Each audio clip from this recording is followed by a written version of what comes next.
If you never played a guitar solo before and you don't know where to start, stay tuned because in today's video I'm going to show you how to improvise your own solos with confidence in any genre.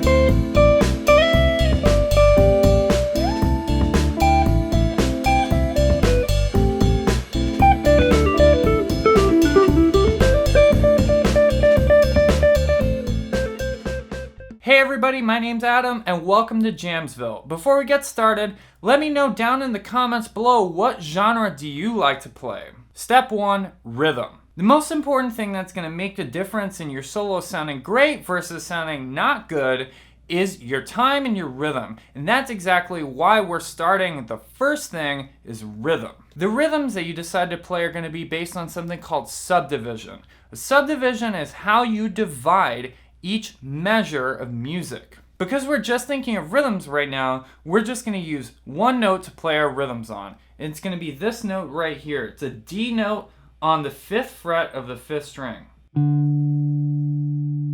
So for right now, we're just going to work with two different subdivisions. The first one that we're going to work with is called quarter notes. Now a lot of you might know what quarter notes are, but for those of you who don't, quarter notes are just playing one note per beat. Most music is counted in 4/4, which is 4 quarter notes per measure. So it's counted as 1, 2, 3, 4.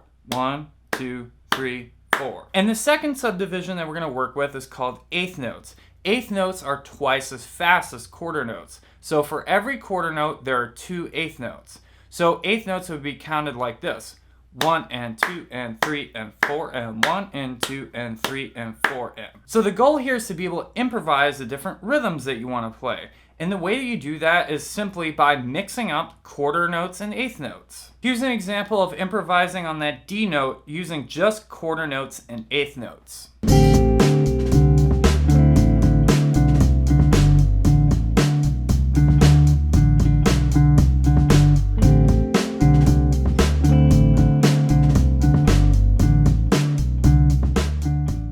One thing that sounds really good is to start your phrases on ands when you're using eighth notes. So by counting and 2 and 3 and 4 and 2 and. Placing emphasis on those in-between beats really helps you create more interesting rhythms. Again, the idea here is to just get you prioritizing and thinking of the rhythm first. You can play all the coolest, most complex notes that you want, but if you play bad rhythms, it's not going to sound good. Number 2, pick some other notes. Now that you've got a clear idea of rhythm and thinking rhythm first, we're going to add in a few more notes to the mix. We're going to add 3 more notes for a total of 4. So we had this D note here. We're going to add 3 more. So we're going to add E, which is on the 7th fret of the 5th string. We're going to add G, which is on the 5th fret of the 4th string. And we're going to add A, which is on the 7th fret of the 4th string. And this gives us this really cool little box shape here.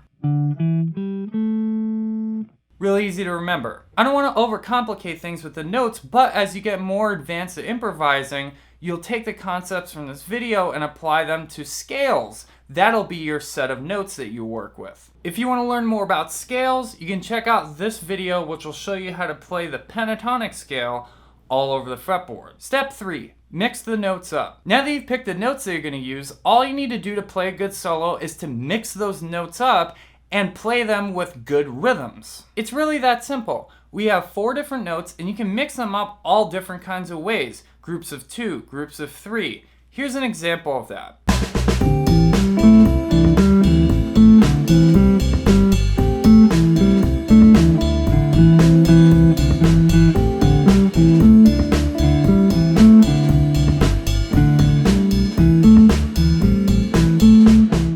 If you're getting value out of this video, make sure you drop a thumbs up down below and also subscribe and hit the bell button so I can help you get better at guitar. When you subscribe, drop a comment down below saying I subscribed. Step 4, play phrases and motifs. Now that you have the basic idea behind improvising down, this next step is going to be really important to make sure that your improvising sounds like it makes sense and sounds musical. You're going to want to think of phrases and motifs. Phrases are essentially thinking of when you are playing and when you're not playing. And one of the big mistakes that beginning improvisers make is that they play too much without stopping. This means that the listener is going to be able to predict when you're playing, which is going to make your solo sound boring. Here's an example of playing a solo without any phrasing.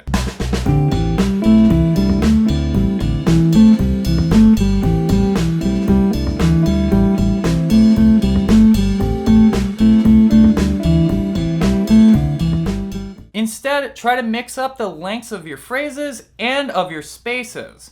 So play short phrases, short spaces, long phrases, long spaces, and mix them up like that. Here's an example using better phrasing.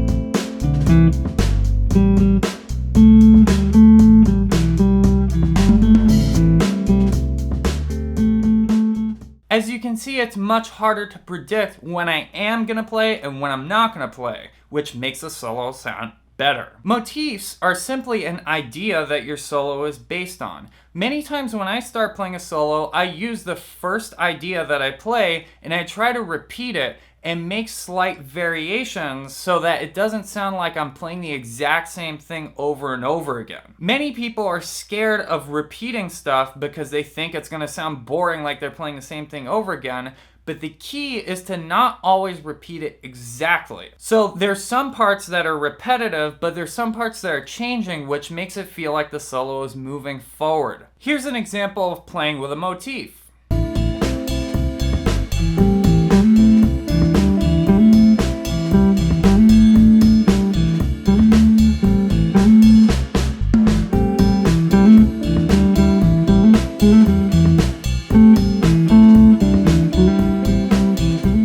Actually, one really cool thing about motifs is when you keep developing it and changing it little by little, it can eventually lead to a brand new idea that you can use as your next motif in your solo. This also really relieves some stress because to me it's stressful to try to come up with different ideas all the time. Instead, I can use the same material and it sounds better. Step 5, being fearless. Being fearless and confident in yourself while you're playing is one of the most important aspects of playing a great solo. While all of us have room for improvement, think of the times that you're improvising as sacred. Especially when you're playing a solo in a live situation, the most important part is to just be yourself and have fun while you're soloing. If you play a wrong note, so what? If you play 1,000 wrong notes, who cares? If you play a wrong rhythm, well, that's really bad. Just kidding. But at the end of the day, the most important thing is having fun and interacting with the people who you're playing with.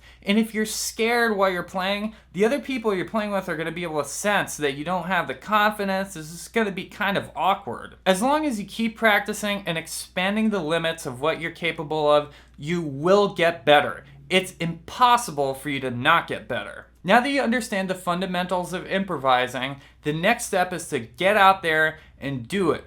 Over and over and over and over and over and over. If you want a step-by-step plan to master the fretboard so that you can really have some freedom while you're improvising, check out the Jamsville GPS course. And if you want to take a deep dive into your playing, I'm currently offering private lessons. Make sure you subscribe and hit the bell if you haven't already. Until next time, listen, learn, and jam.